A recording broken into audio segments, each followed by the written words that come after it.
Confrontée au regain de l'épidémie, la ville d'Anvers prend de nouvelles mesures fortes pour combattre la propagation du virus. C'est ce que feront certainement bientôt d'autres villes et communes du pays. Serge Vermeuren est sur place. À tout de suite. Bonsoir à tous, bienvenue dans ce RT L'Info 19h. Il faut dire qu'il y a urgence, les contaminations s'accélèrent et les hospitalisations sont en hausse en Belgique. Il en sera encore question demain avec un nouveau Conseil national de sécurité dont on parlera avec vous à Nanarouche.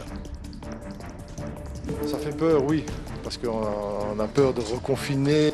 Une reprise qui inquiète aussi les maisons de repos. Certaines ont déjà décidé de se reconfiner. Leur fédération demande que plus de tests y soient menés.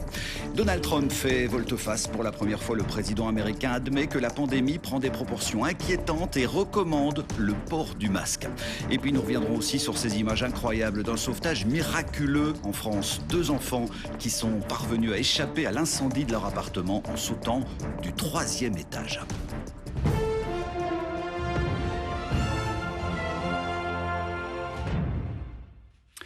Face au rebond de l'épidémie chez nous, la ville d'Anvers, particulièrement touchée, a donc décidé de durcir le ton. Sans attendre le Conseil national de sécurité de demain, plusieurs mesures ont été prises et y seront d'application dès samedi. L'obligation de porter un masque sera élargie et tous les clients des cafés et des restaurants devront laisser leurs coordonnées au cas où un traçage serait nécessaire. Sur place, Serge Vermeuren avec Emmanuel Talarico.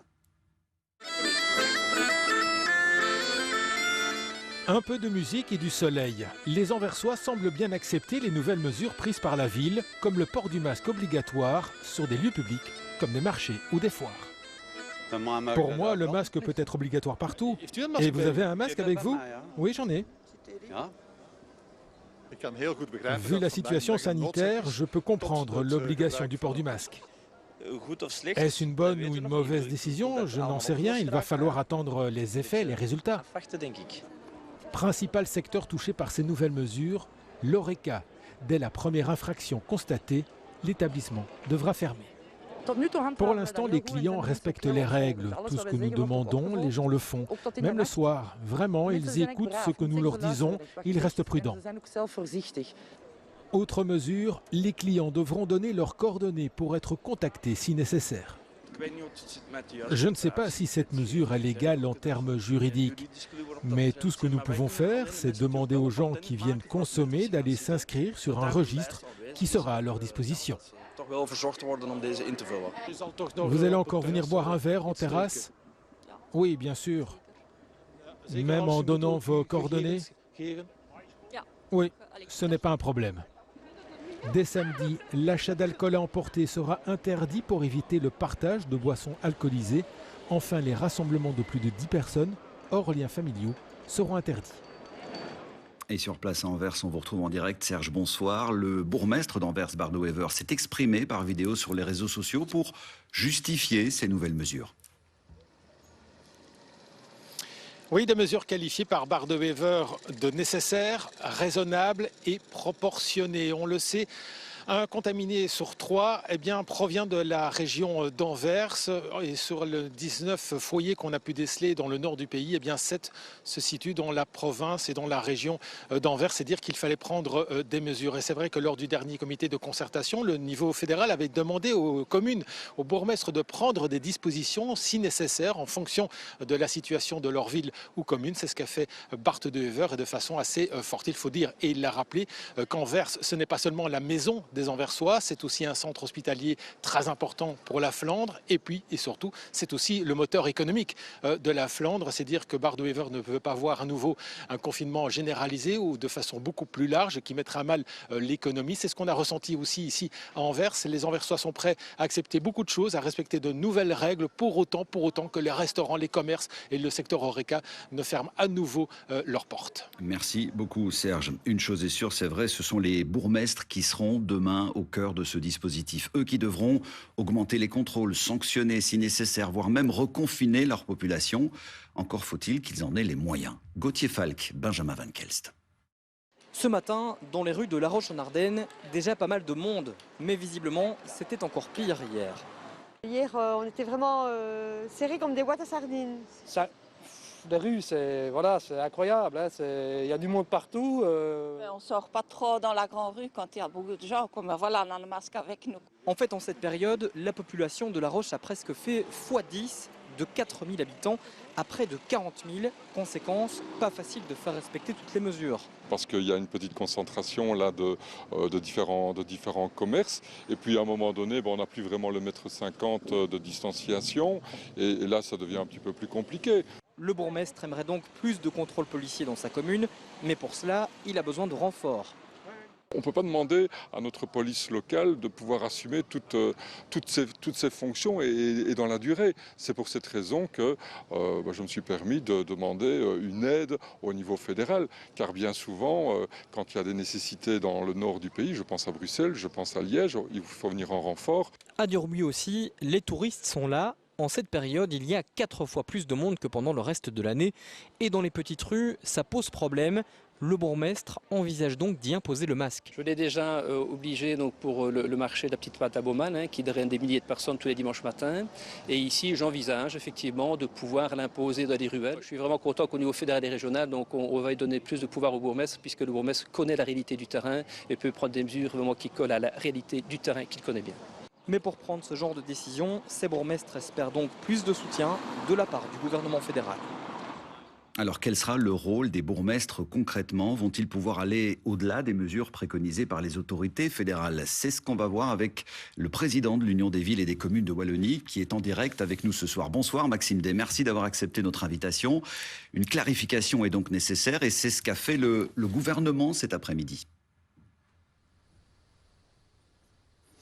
Oui, on attendait depuis déjà le comité de concertation hier, en vue du Conseil national de demain, on attendait des clarifications sur le rôle des bourgmestres et sur aussi le canevas, le cadre dans lequel on pourra évidemment agir pour agir plus localement, pour éteindre ces foyers de corona, cette petite recrudescence qu'il y a ci et là. Et donc normalement demain, nous devrions avoir un cadre. Je sais que la Flandre a déjà proposé un cadre pour les bourgmestres donc du nord du pays.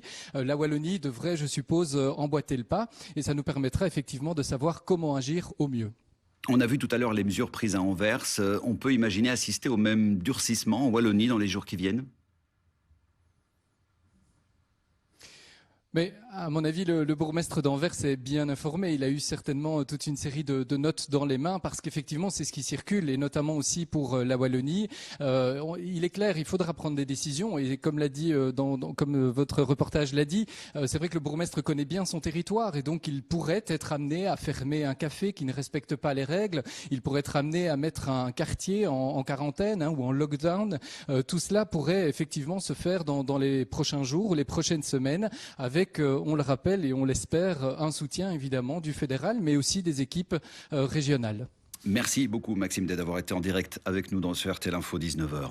Les derniers chiffres de l'épidémie en Belgique le prouvent, le nombre de contaminations s'accélère avec en moyenne 184 nouveaux cas dépistés par jour. C'est une augmentation de 89% par rapport à la semaine précédente. Plus inquiétant encore, les hospitalisations augmentent également. Et les scientifiques du centre de crise tirent à nouveau la sonnette d'alarme. Anna Narouche, Damien Loumet. C'est à Troyes et la mine sérieuse que les experts du centre de crise font leur entrée. Depuis ce lundi, les conférences de presse ont repris. Les experts font le point sur l'évolution de la pandémie et les chiffres sont toujours en augmentation.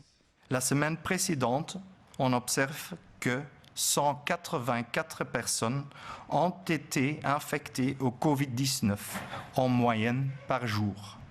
La semaine avant, cette moyenne s'élevait à 98 cas par jour. Soit une augmentation de 89%. Regardons de plus près ce que ça veut dire. En 3 semaines, le total des contaminations passe de 624 à 684 et puis double quasiment à la mi-juillet avec 1290 nouveaux cas. C'est donc bien maintenant qu'il faut agir. La situation n'est pas sans issue. Nous pouvons encore changer le cours des choses, mais il est nécessaire d'agir vite. Pourquoi donc? Là encore, regardons les chiffres de plus près. Sur une semaine, sans week-end, le nombre de contaminations rapportées aussi, entre 189 au plus bas, jusqu'à 246 le lendemain, et un pic en fin de semaine avec 266 cas. Autant de personnes contaminées qui risquent l'hospitalisation d'ici 2 à 3 semaines. Normalement, on prévoit que l'augmentation qu'on va chez chacun va être suivie par une augmentation dans les hospitalisations et puis aussi malheureusement, aussi par les décès. D'où l'importance d'agir maintenant.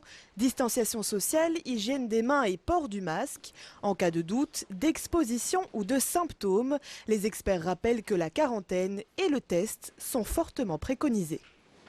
Et pour tenter de contenir ces nouvelles infections, le gouvernement fédéral et les entités fédérées se retrouveront donc demain matin pour un nouveau Conseil national de sécurité. Bonsoir Anna Narouche.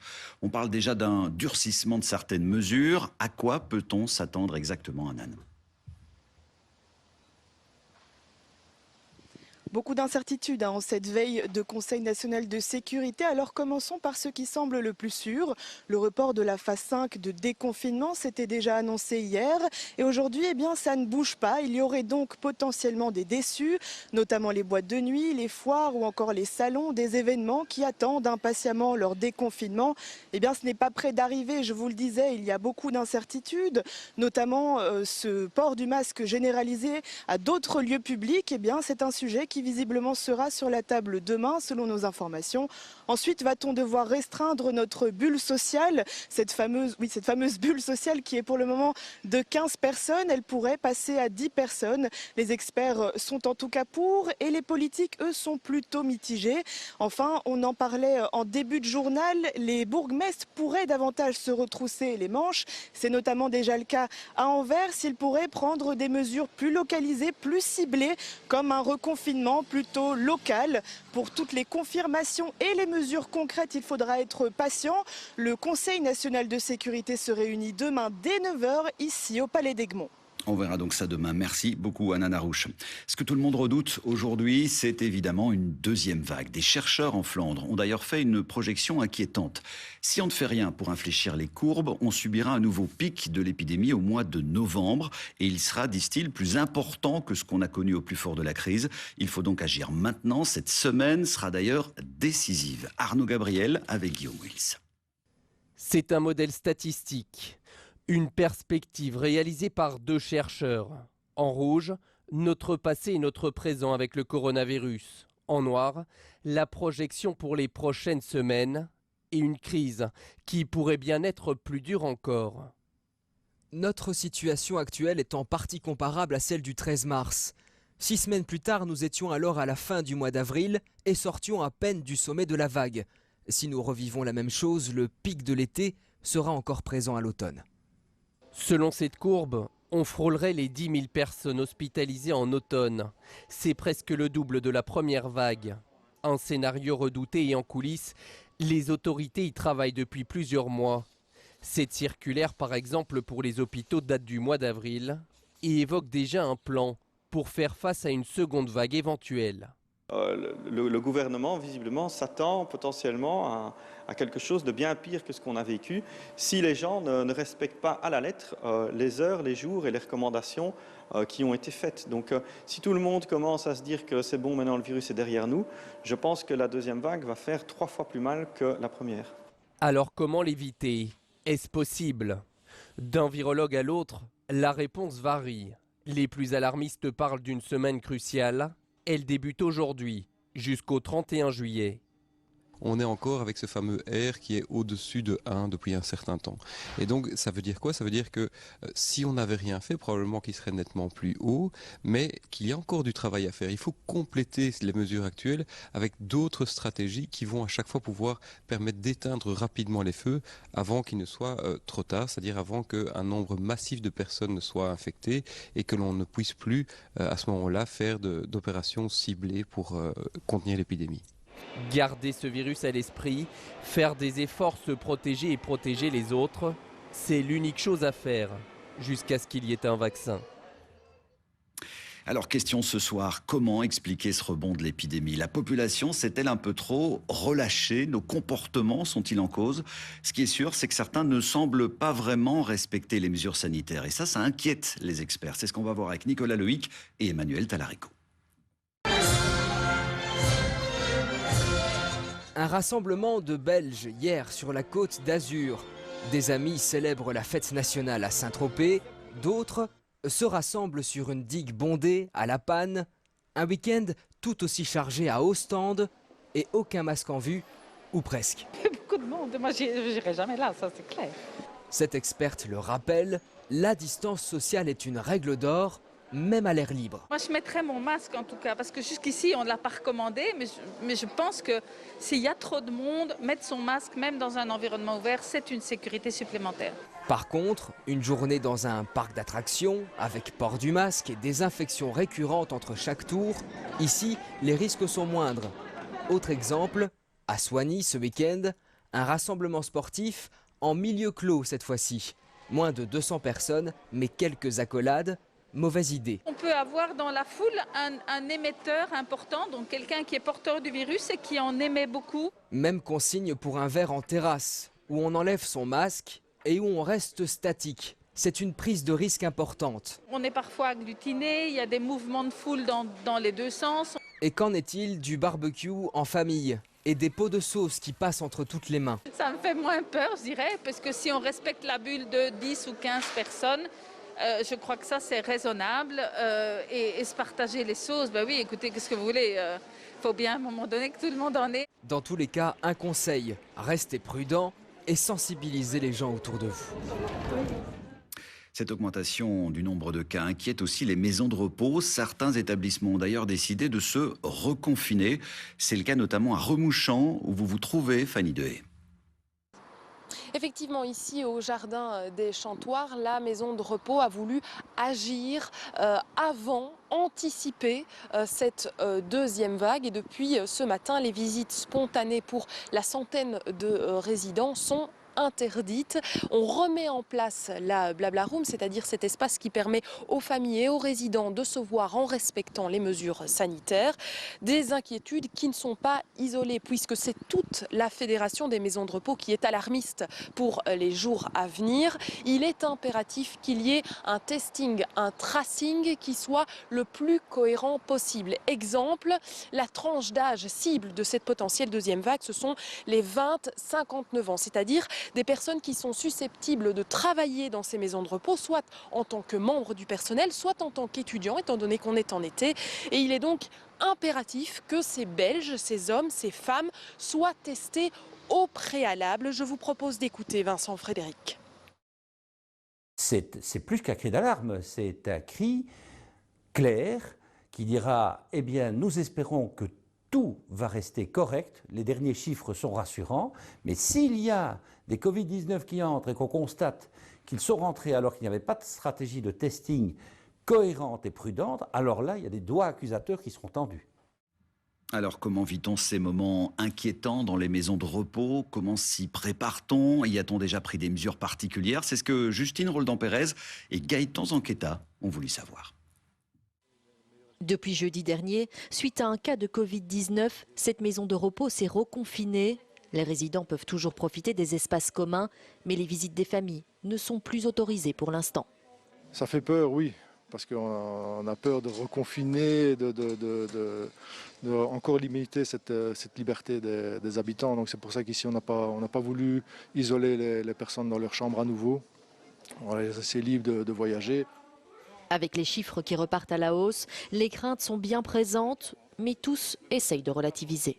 Ça fait toujours peur, mais bon, on est confiant, on garde les gestes barrières, on ne fait pas trop d'activités en groupe, pas de sortie pour l'instant, mais bon, c'est vrai que ça fait peur, mais bon, on croise les doigts pour que tout aille bien. On est bien entouré et qu'on prend soin de nous, pour le moment ça va, je n'ai pas peur. Dans cette autre maison de repos, le coronavirus avait contaminé 25% du personnel et des résidents, causant malheureusement la mort de 2 d'entre eux. Le directeur ne veut aujourd'hui prendre aucun risque et a donc décidé de maintenir des règles strictes. Les sorties ne sont ici toujours pas autorisées et les visites sont encadrées.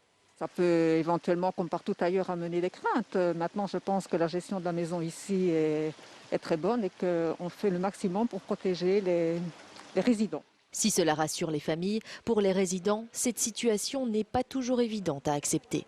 Il y a quand même une certaine prise de pouvoir de l'autorité sur les gens. Parce que si j'ai envie de sortir et d'être malade et d'en mourir, je n'ai même plus cette liberté-là. De son côté, le directeur évoque également des difficultés financières. Cette crise a eu un impact sur l'image des maisons de repos. Aujourd'hui, les personnes âgées ont peur d'y entrer. J'ai jamais eu de chambre libre très longtemps. Ici, même les personnes inscrites, quand je les recontacte, ils attendent le vaccin, ils attendent plus tard, ils attendent septembre, octobre, je ne sais pas ce qu'ils attendent, mais ils ne veulent pas rentrer maintenant, clairement, quoi. Donc c'est une frilosité chez tout le monde, là. Selon les chiffres de l'ONG Médecins sans frontières, en Belgique, 6200 résidents de maisons de repos ont perdu la vie à cause du Covid-19. Oui, c'est justement dans une maison de repos que s'est rendue hier soir la famille royale pour clôturer ses activités de la fête nationale. C'était au home Marimont Village à Morlanoué. Les souverains et leurs enfants y ont rencontré les résidents et le personnel de cet établissement où aucun cas positif de coronavirus n'était recensé. Ce sont des images de Gaëtan Zanqueta. Il aurait dû participer à la conférence de presse du centre de crise de ce matin, mais Yves Van Latem a décidé de se mettre en quarantaine. Le porte-parole interfédéral de la lutte contre le virus, qui est aussi souvent notre invité sur ce plateau, a été en contact avec une personne contaminée. Il ne veut donc prendre aucun risque. Il a passé un test et en connaîtra le résultat demain. Chantal Monet avec Mickaël Harvey. Il n'a pas arrêté de nous alerter depuis sa première intervention le 8 mars. Soit on a l'occasion d'avoir un petit flacon d'alcool de plus en plus rare, on est bien d'accord, soit on va se laver les mains lorsqu'on arrivera au travail ou à domicile. C'est justement chez lui, dans sa bulle familiale, que le porte-parole coronavirus a été en contact avec le Covid. Ayant effectivement passé la soirée de jeudi en famille avec ma compagne et sa fille pour fêter son anniversaire, et cette jeune femme s'est révélée être positive en un test qui a été fait lundi, elle est asymptomatique, mais donc on a passé effectivement une soirée ensemble, on ne s'est pas embrassé, on ne s'est pas touché, mais inévitablement on a partagé la voiture pour faire les allers-retours, on est en famille et donc on n'est pas toujours à plus d'1,50 m, donc je corresponds à ce qu'on appelle un haut risque et il faut donc se faire tester, ce que j'ai fait ce matin. Le professeur Van Latem n'a pour le moment aucun symptôme. Dimanche soir, 3 jours après ce repas à risque, l'infectiologue venait sur notre plateau distiller ses conseils et ses recommandations. Comme il le dit lui-même, il est le parfait exemple du risque qui existe même au sein de sa propre bulle. En faisant le maximum de précautions, on sait tous que ces précautions ne sont pas à 100% effectives. Lorsqu'on a un repas familial, par exemple, en mangeant, eh bien, on n'a pas de masque forcément. On n'est pas forcément dans une salle de château avec une place gigantesque entre les différentes personnes. On a donc un risque qui existe. Il faut l'assumer. Il fait partie de la présence du virus avec nous au jour le jour. Et si on est dans ce contexte-là, eh bien, il faut avoir l'honnêteté de se retirer de la vie sociale et de ne pas risquer d'infecter éventuellement les autres personnes. Le porte-parole interfédéral a déjà dressé la liste de ses contacts pour un éventuel traçage en cas de test positif. En cas de résultat négatif, Yves Van Latem en fera un second par sécurité dans une dizaine de jours. Verdict donc demain. On l'a entendu, le passage à la phase 5 du déconfinement sera donc normalement reporté. Un coup dur pour différents secteurs de la nuit et de l'événementiel, et notamment les foires et les salons qui attendent toujours de pouvoir reprendre leurs activités. Justine Roldan-Pérez avec Gaëtan Zanqueta. Cela fait 4 mois que le grand hall du Lotomons Expo est vide. Plus aucune activité et des pertes estimées à 600 000 €. Pour le gérant, aucune perspective de reprise. Une situation ingérable, d'autant plus que des salons sont normalement prévus en octobre. Est-ce qu'on doit commencer à faire de la publicité? Est-ce qu'on doit imprimer des cartes? Qu'est-ce qu'il faut faire? Les exposants nous demandent, ça va avoir lieu? On ne sait rien. Alors, bon, qui disent carrément, arrêtez jusqu'à Nouvel An ou arrêtez complètement tout, c'est plus simple. Il attendait, avec espoir et impatience, le Conseil national de sécurité de demain. Malheureusement, le passage à la phase 5 du déconfinement devrait être reporté. Honnêtement, j'avais de l'espoir qu'il nous laisse travailler, ça c'est sûr. Maintenant, c'est vrai que les nouvelles infections vont jouer un rôle dans leurs décisions, mais encore une fois, est-ce que nous, on doit être punis pour ce que les autres n'ont pas respecté? Pour les acteurs du secteur, la situation actuelle est incohérente. Ils ne comprennent pas d'être à l'arrêt alors que les centres commerciaux, par exemple, ont pu rouvrir. Nous sommes une activité qui est tout à fait comparable, encore et toujours, à ces centres commerciaux et que nous ne pouvons donc toujours pas rouvrir, alors que nous pouvons en plus prendre des mesures qui vont plus loin que celles qu'on prend dans les centres commerciaux. Et donc voilà, je continue de trouver, et pas seulement moi, tout notre secteur continue de trouver que c'est profondément injuste. La Fédération des organisateurs d'événements et congrès a assigné l'État belge afin de pouvoir recommencer à travailler le 1er août en respectant les règles. Malheureusement, le juge des référés de Bruxelles s'est déclaré incompétent. Les plaignants envisagent donc de faire appel. Les cinémas, quant à eux, ont déjà pu rouvrir depuis le 1er juillet. Le problème, c'est que l'absence de films importants et surtout le port du masque obligatoire n'attire pas vraiment les foules. Alors, faute de spectateurs, eh bien, certains établissements ont carrément décidé de fermer à nouveau leurs portes. Céline Prel, Sylvain Winans. Pas de public aujourd'hui dans l'unique salle de ce cinéma rural. L'offre est réduite pour limiter les pertes. 70 entrées enregistrées la semaine dernière, contre 900 la même semaine en 2019, soit moins de 10% du chiffre d'affaires habituel. Le constat est sans appel. La salle de cinéma fermera ses portes à la mi-août jusqu'au moins fin septembre. Parce que nous avons des frais fixes et le fait de l'ouvrir, voilà, nous utilisons de l'électricité, par exemple pour le projecteur, le fonctionnement du projecteur aussi, qui a un coût assez élevé. Et donc, parfois, il vaut mieux que le projecteur reste éteint plutôt qu'allumé. Si les spectateurs fouillent les salles obscures, c'est notamment parce que la programmation ne les attire pas. Si les films ne sortent pas aux États-Unis, on ne les sort pas en Europe. Et donc, ces films sont actuellement reportés. C'est vrai que j'ai été dans un cinéma hier et je voyais qu'il n'y avait rien à l'affiche, donc c'est vrai que c'est un peu décevant. Les plus gros complexes sont confrontés aux mêmes difficultés. Ce groupe dispose de 6 cinémas en Wallonie. Il constate une perte d'activité de 80% par rapport à la même période l'année dernière et pointe le port du masque obligatoire comme frein. Le port du masque dans la salle de cinéma pendant la projection du film est quelque chose pour nous qui est anti-commercial, puisque effectivement c'est très désagréable, c'est plutôt inconfortable de regarder un film pendant 2 heures avec le masque sur le nez. Et ça va peut-être être un peu long, mais enfin on va essayer, on va voir. Les petits comme les grands exploitants de salles appellent donc à l'aide les différents gouvernements du pays. Ils espèrent avoir un coup de pouce financier pour traverser cette crise. Si nous ne sommes pas ouverts, les distributeurs de films ne peuvent pas trouver des salles pour sortir leurs films et on crée donc un cercle vicieux. Donc on veut rester ouvert, on y croit. Petite précision, il est permis d'enlever le masque pour boire et manger pendant la séance. Et vu le peu de public présent, vous ne perdrez pas trop de temps dans la file des confiseries. Dans la deuxième partie de ce RTL Info, 19h, nous retournerons à Anvers, mais pour une toute autre histoire, le décès suspect d'un homme après son interpellation par la police. Nous irons au Brésil, premier pays à lancer les tests de phase 3 d'un vaccin chinois contre le coronavirus. Et puis on parlera aussi vacances avec notre série de reportages consacrée à cet été 100% belge. Direction ce soir, le camping. Mais tout d'abord, les suites de ce cambriolage qui a mal tourné lundi après-midi à Esneux. Une dame de 89 ans avait été retrouvée morte à son domicile. Bonsoir Samuel Ledoux. On apprend aujourd'hui qu'une personne a été placée sous mandat d'arrêt dans ce dossier. Oui, il s'agit d'un homme de 49 ans bien connu de la justice pour des condamnations relativement anciennes dans les années 90. Une peine de 9 ans de prison pour vol avec violence. L'individu nie les faits qui lui sont aujourd'hui reprochés. L'autopsie de la dame a eu lieu il y a quelques heures à peine. Le médecin légiste a conclu que l'octogénaire était décédé des suites d'un coup violent, un coup de couteau au niveau de la carotide. L'auteur présumé, quant à lui, a été intercepté par la police alors qu'il circulait à bord de la voiture de la victime. Écoutez à ce propos Catherine Collignon, premier substitut du procureur du roi de Liège. qu'hier, aux alentours de 14h45, la police de la route a été mise en présence du véhicule qui avait été volé la veille chez la victime et a intercepté l'auteur au volant du véhicule. Il a été auditionné? Il a été donc privé de liberté hier, auditionné par la police fédérale hier soir et déféré devant le juge d'instruction ce matin qu'il a placé sous mandat d'arrêt pour meurtre afin de faciliter le vol. Il y a des éléments vraiment à charge?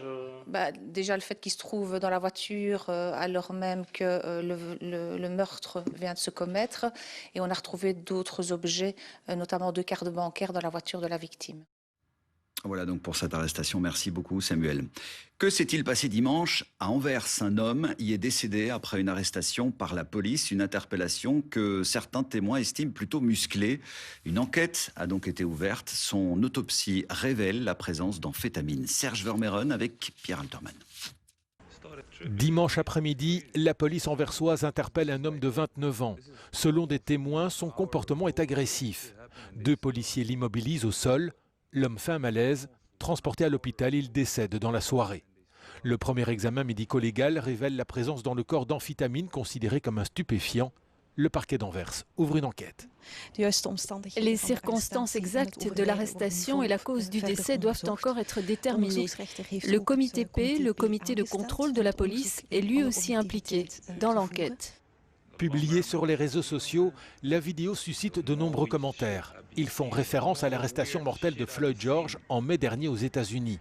Hier, quelques dizaines de manifestants se rassemblent à Anvers pour protester contre les violences policières. La manifestation, encadrée par de nombreuses forces de l'ordre, se déroule dans le calme. La mère de la victime demande des réponses au décès de son fils.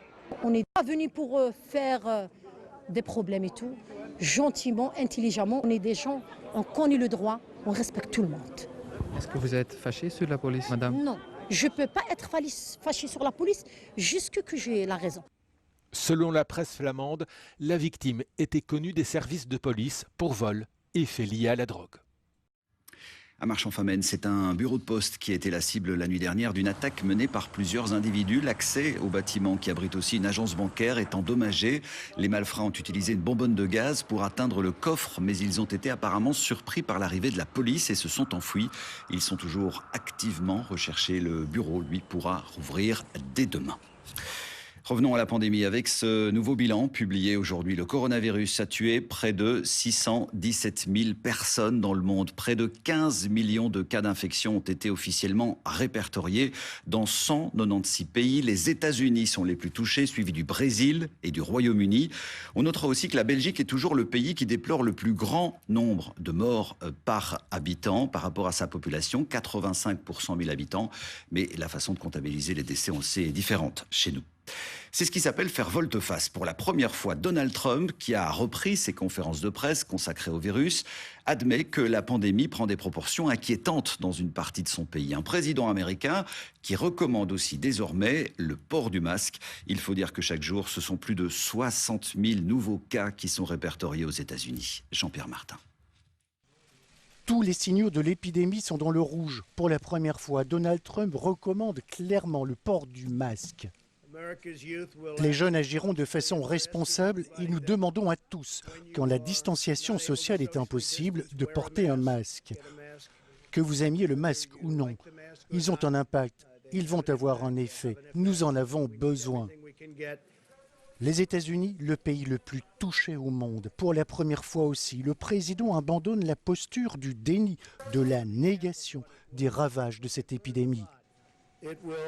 Cela va malheureusement empirer avant de s'améliorer. C'est quelque chose que je n'aime pas dire, mais c'est comme ça, c'est là où nous en sommes. Regardez le monde entier, c'est partout. Que ce soit là au Texas, près de la frontière mexicaine, ou ici à Santa Clara, en Californie, les chiffres des nouveaux cas de contamination explosent. Plus de 60 000 toutes les 24 heures depuis 8 jours. Au total, le nombre des décès se rapproche des 150 000, un bilan de plus en plus lourd à porter pour Donald Trump à 3 mois de l'échéance des élections présidentielles.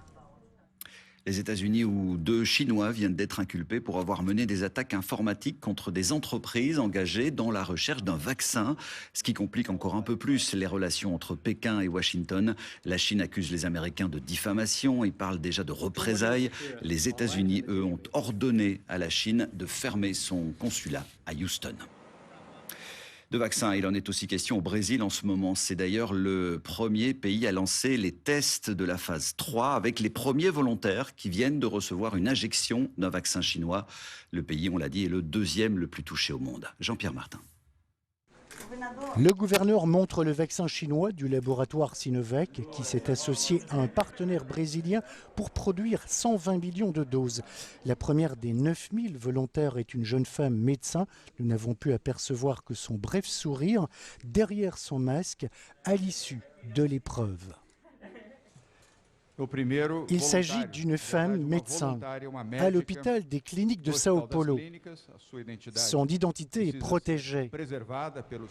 Le Brésil est le 2e pays le plus touché au monde. C'est la raison pour laquelle le laboratoire chinois et avant lui le laboratoire anglais AstraZeneca y réalisent la phase 3 de leurs tests. Toute l'Amérique latine est au sommet de la vague épidémique. Le Mexique a le 2e plus grand nombre de morts après le Brésil, plus de 80 000, surtout ici, dans la capitale, Mexico.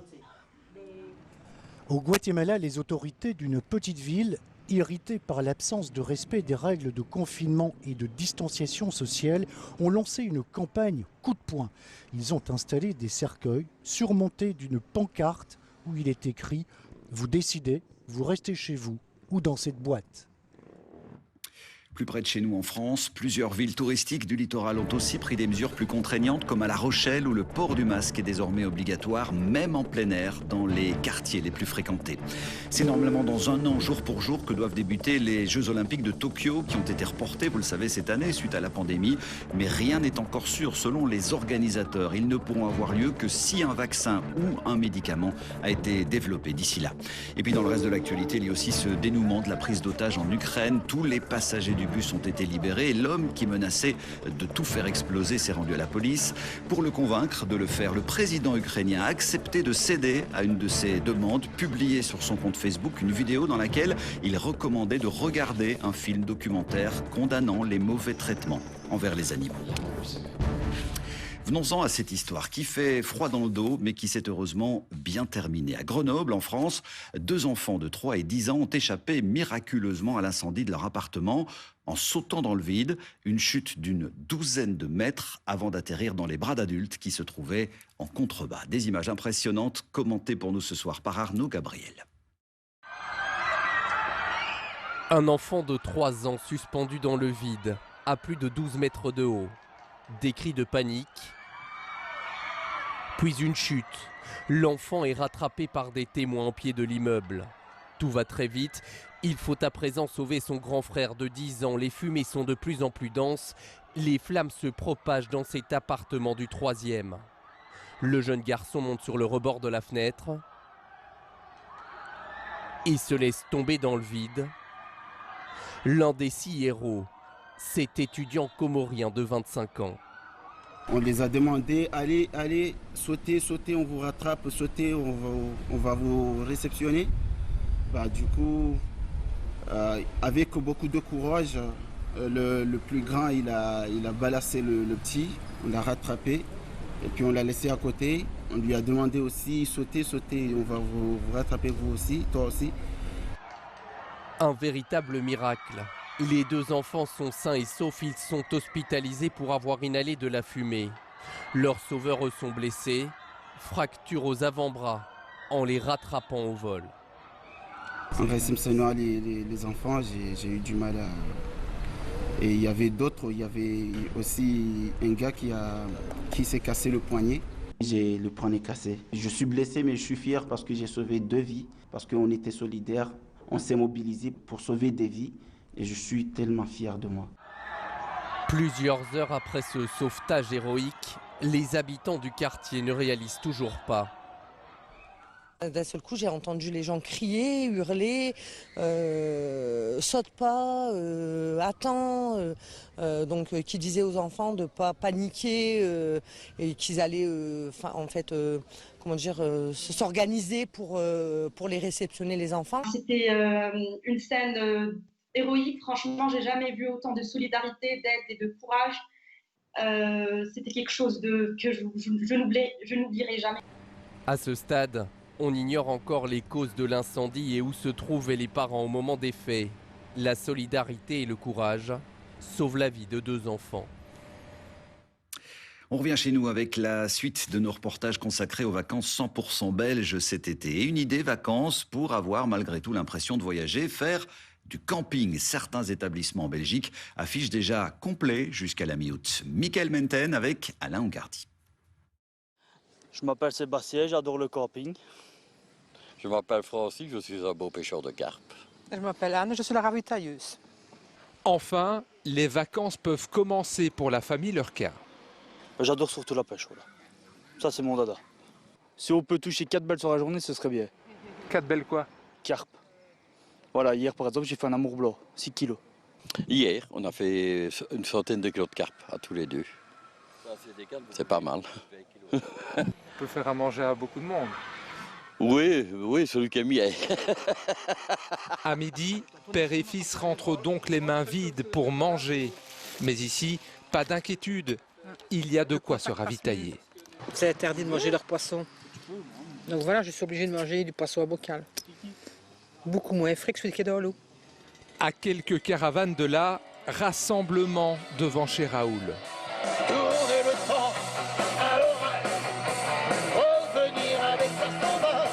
Pour l'idole des jeunes, le camping, c'est karaoké, mais surtout l'apéro.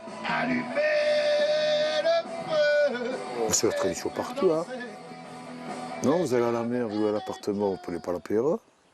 Voilà. Mais c'est mieux au camping, quand il fait bon comme ça. C'est magnifique, non? J'ai pas le fromage, j'ai oublié de le mettre. Tiens, voilà.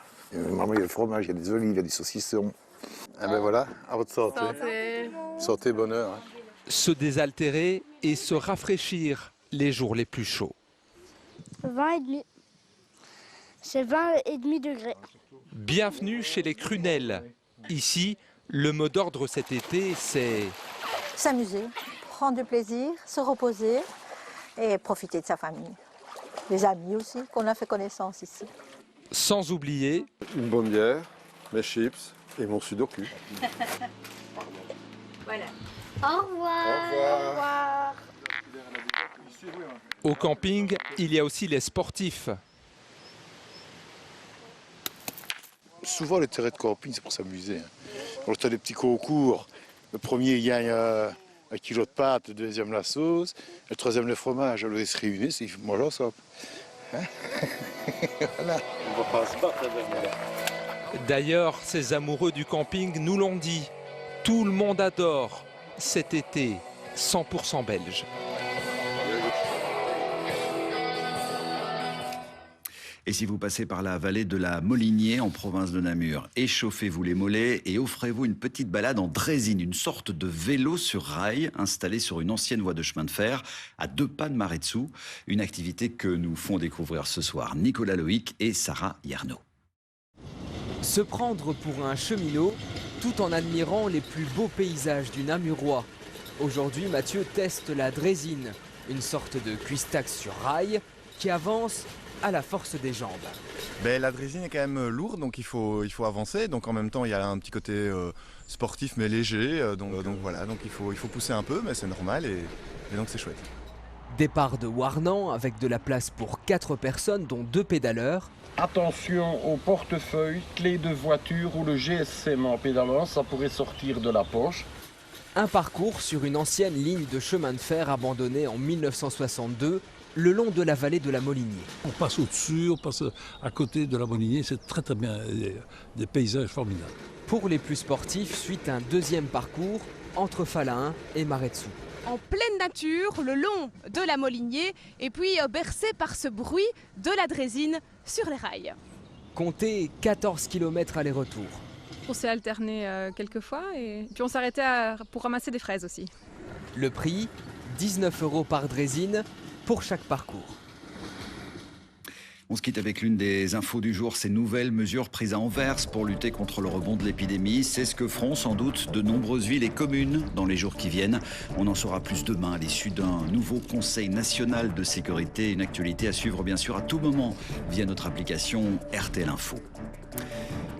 C'était l'actualité de ce mercredi. Merci de votre attention. Dans un instant, la météo d'Émilie Dupuis, suivie du magazine Coûte que coûte. Retour de l'info demain à 13h avec Olivier Sconians. Moi, je vous retrouve avec plaisir à 19h. Merci encore. Belle soirée et à demain. RTL Info continue en radio, sur Internet et sur les applications mobiles.